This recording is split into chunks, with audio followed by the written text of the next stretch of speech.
শুধুমাত্র এক ঘটি জল দিয়ে আমরা আমাদের জীবন পরিবর্তন করতে পারি খুব সহজে। এক ঘটি জল দিয়েই আমাদের জীবনে অর্থের আগমন ঘটাতে পারি। মা লক্ষ্মীর কৃপালাভ পেতে পারি এই এক ঘটি জলের দ্বারাই। এক ঘটি জল সঠিক পদ্ধতিতে ব্যবহারে অনেক সমস্যার সমাধান হতে পারে। জল থেকেই ধনলক্ষ্মী মাতার উৎপত্তি হয়েছিল। তাই জল দিয়েই মা লক্ষ্মীর কৃপালাভ পাওয়া যায় খুব সহজে। জলকে মা লক্ষ্মীর প্রতীক বলা হয়। লক্ষ্মী দেবী প্রাতকালে পৃথিবীতে ভ্রমণ করেন, তখন আমাদের ঘরেও প্রবেশ করেন। এই কাজগুলি যদি করা হয় তাহলে অবশ্যই মা লক্ষ্মীর কৃপালাভ পাওয়া যায়। তিনি সকালে যখন ভ্রমণ করেন তার সাথে দারিদ্র্যের দেবীও কিন্তু সঙ্গে আসেন। দুই দেবীই আসেন, কিন্তু কাকে আপনার ঘরে প্রবেশ করাবেন সেটা আপনি ঠিক করবেন। আপনার কতগুলো কাজ বলে দেবে আপনার ঘরে লক্ষ্মী দেবী আসবেন না দারিদ্র্যের দেবী আসবেন।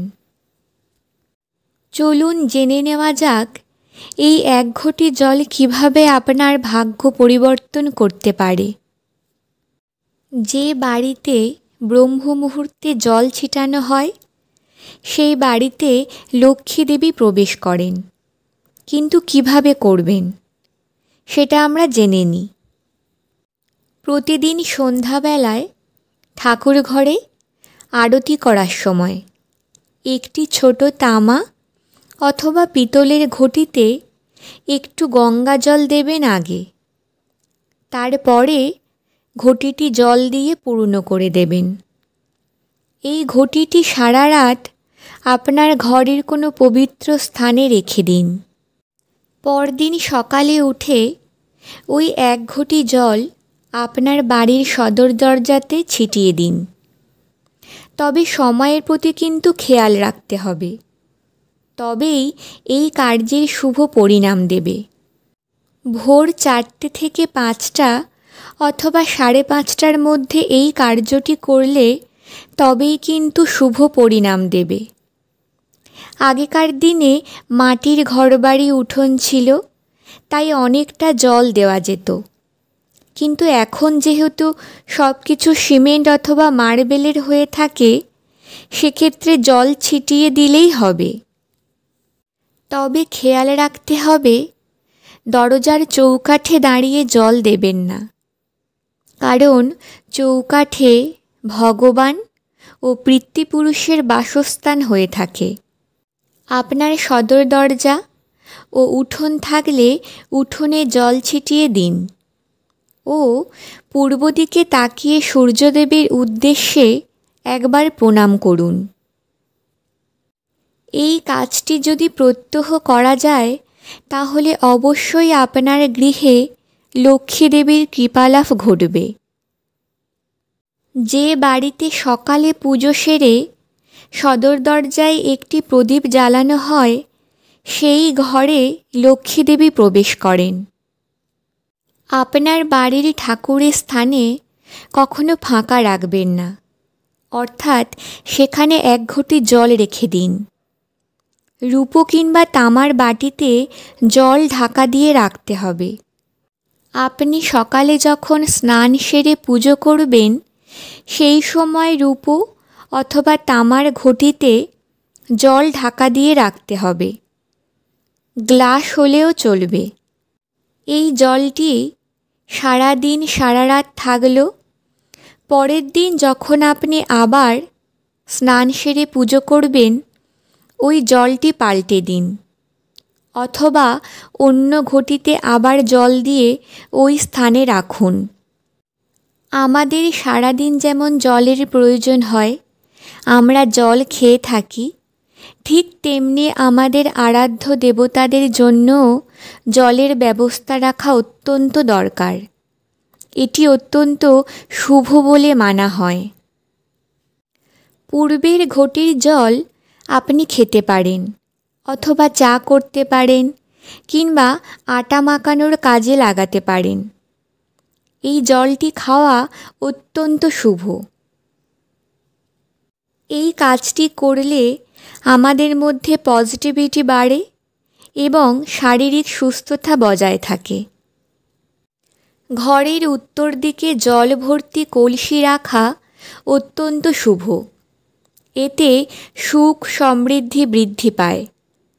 যদি রান্নাঘরে জল রাখেন তাহলে রান্নাঘরের উত্তর দিকে রাখুন, যা আপনার জীবনে সুখ বয়ে আনবে।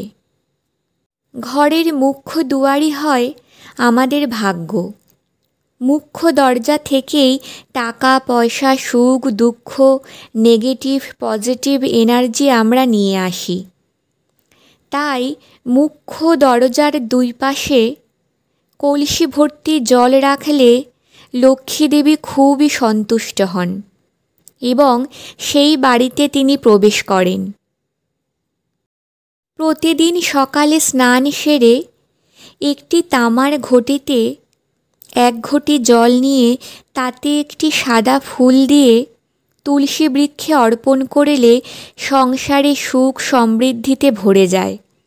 লক্ষ্মী দেবীর কৃপা লাভ পাওয়া যায়।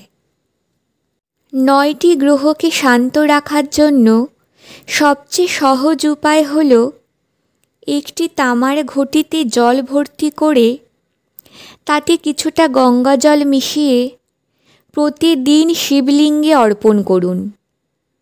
এটি করলে সমস্ত বাধা বিপত্তি কেটে যাবে, মনস্কামনা পূর্ণ হবে এবং মহাদেবের আশীর্বাদ পাওয়া যাবে।